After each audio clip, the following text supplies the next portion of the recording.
Am I the A for not telling my husband's friend that his boss is my uncle?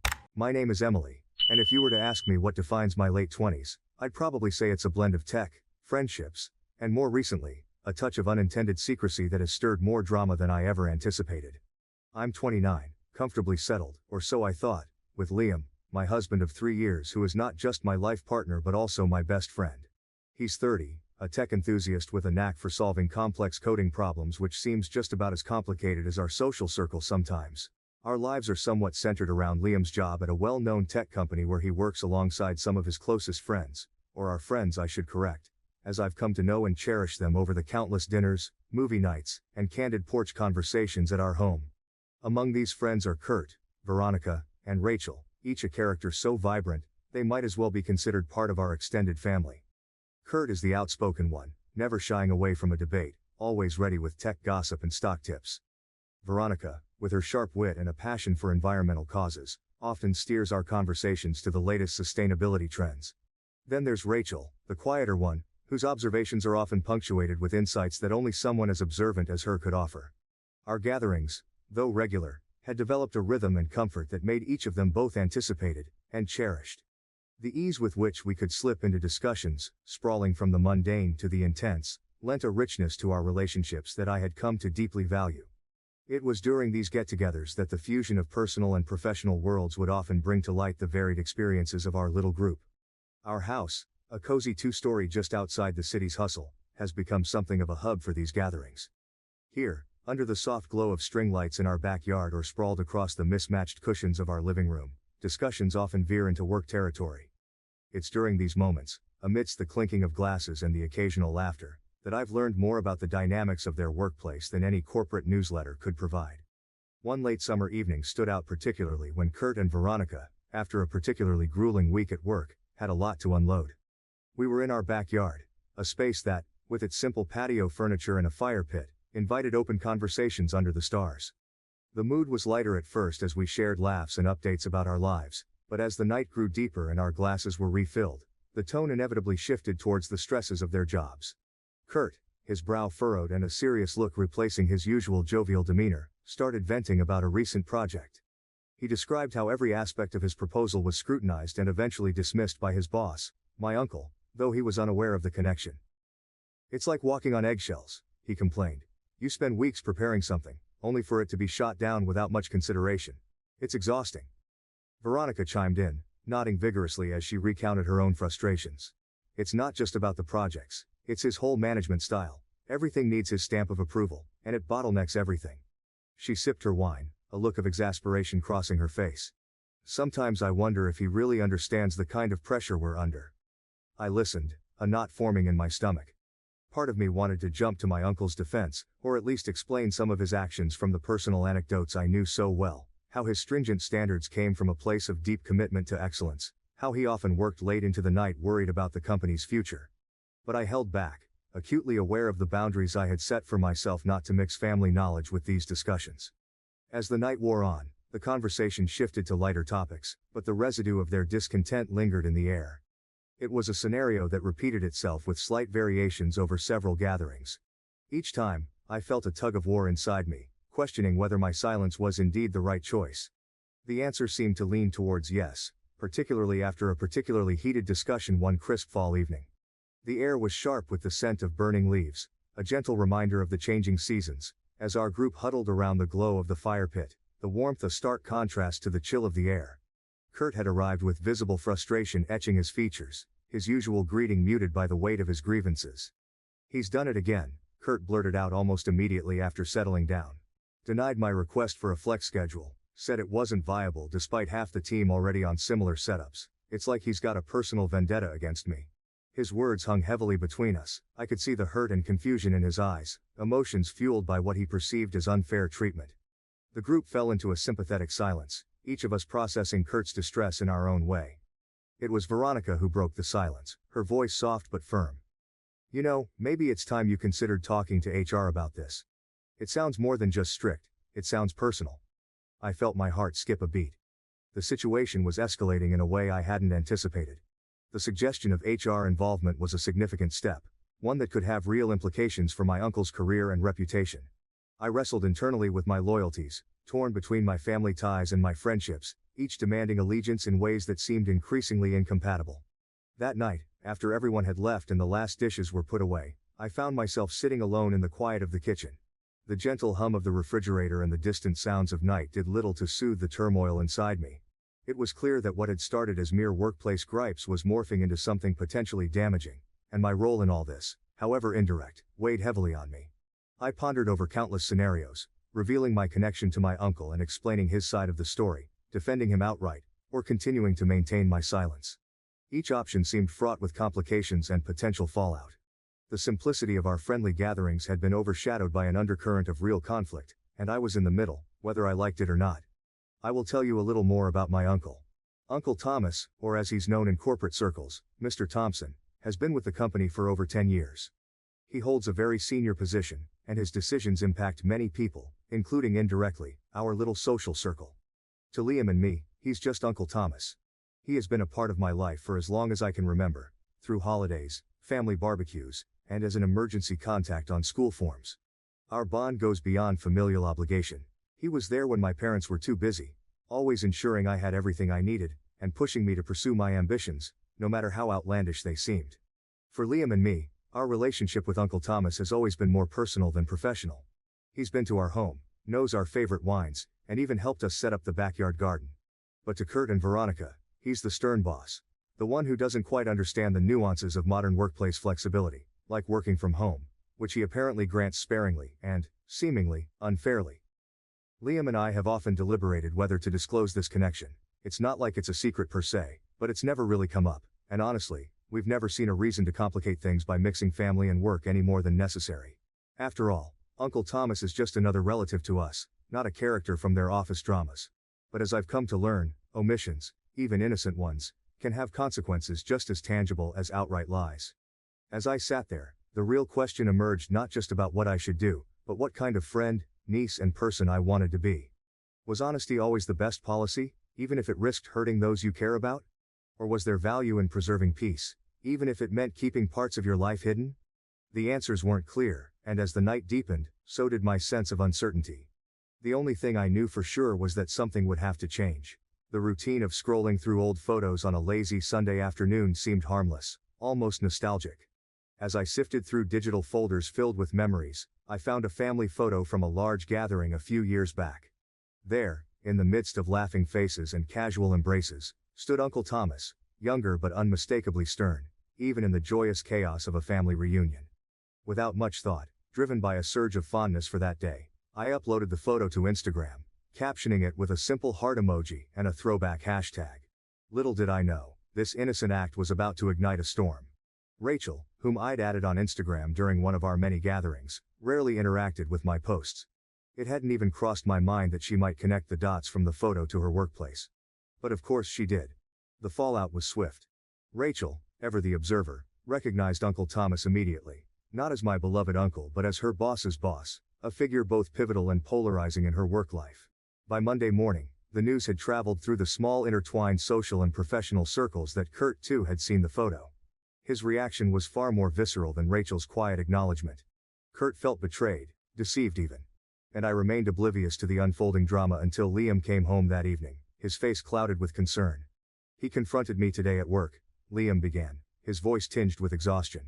He recounted how Kurt had stormed up to him during their lunch break, his usual easygoing nature replaced by a mix of anger and hurt.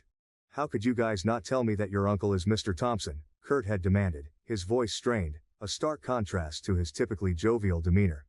Liam, caught off guard and sandwiched between his loyalty to me and his friendship with Kurt, had struggled to respond. We didn't think it was necessary. Emily and we never talk about work stuff at home with Uncle Thomas. But you knew how much I was struggling with him at work, Kurt had shot back, his frustration palpable. The conversation had ended abruptly, with Kurt walking away, leaving Liam standing amidst the buzz of the cafeteria, feeling both accused and helpless. The emotional toll on Liam was evident as he relayed the encounter. I watched him wrestle with feelings of guilt and frustration, guilt for keeping a part of our lives so private, and frustration for being thrust into an uncomfortable confrontation. As for me, the shock of the situation was overwhelming. I had never intended to create such a rift. The photo was just a piece of my personal history, shared without malice or forethought.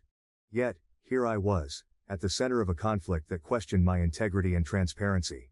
I struggled with a mixture of emotions: surprise at the unexpected connections made from a simple social media post, guilt for the inadvertent pain it caused my friends, and confusion about whether I had an obligation to disclose my family ties in the first place. That night, as Liam and I sat in our kitchen, a silence hung between us. It was a rare discord in our usually harmonious life. I mulled over the words and the hurt in Liam's recounting of his confrontation with Kurt. It pained me to see him so distressed, a direct consequence of my actions, however unintentional. "I just wish I had thought to mention it at some point," I murmured, the words heavy with regret. "Maybe this could have been avoided." Liam reached across the table, his hand covering mine. "It's not your fault, Em. How could you have known Kurt would react like this? We've always kept work and family separate." Yet, as reasonable as Liam's words were, I couldn't shake off the feeling of culpability. The boundaries I had so carefully maintained between my personal and professional life had blurred, and the fallout was messy. The revelation had not just strained Kurt's perception of our friendship, but it also put Liam in an awkward position at work, straddling the line between professional obligations and personal loyalties. In the quiet of our home, I reflected on the broader implications of my decision to keep certain aspects of my life private. Was I wrong not to disclose my relationship with Uncle Thomas, knowing well that he was a significant figure in my friends' work lives? The ethical dilemma was complex, more so because the omission was not out of malice but rather a natural compartmentalization of my life's different aspects. The days following the revelation and the subsequent confrontation felt thick with tension, both at home and, as Liam relayed to me, at his workplace. Kurt's interaction with Liam had not just altered their friendship, it rippled through their professional interactions as well, creating an atmosphere fraught with unspoken grievances and unresolved conflicts. Sitting across from Liam at our dining room table, a space that had witnessed countless light-hearted dinners and now hosted our somber discussions, I could feel the strain of recent events weighing on us both. Liam had always been supportive, understanding my reasons for keeping personal details private, but even he couldn't hide his discomfort at the current situation. "Do you think I was wrong?" I asked him one evening, my voice barely above a whisper. "Wrong for not telling Kurt about Uncle Thomas?" Liam considered this for a moment, his brow furrowed in thought. "I don't think it's about right or wrong, Em, it's more about perceptions. Kurt felt blindsided because it's his boss we're talking about. It's personal to him, and affects his daily life. Maybe we could have been more upfront, but honestly, I never thought it would come to this either." His words echoed my internal turmoil. Had my discretion been ethically misguided? Was the privacy I valued so much actually a facade that concealed more crucial truths that deserved to be shared? The boundaries I had maintained between my personal life and the professional lives of our friends had served to protect my peace, but at what cost to their trust? The change in office dynamics for Kurt was palpable.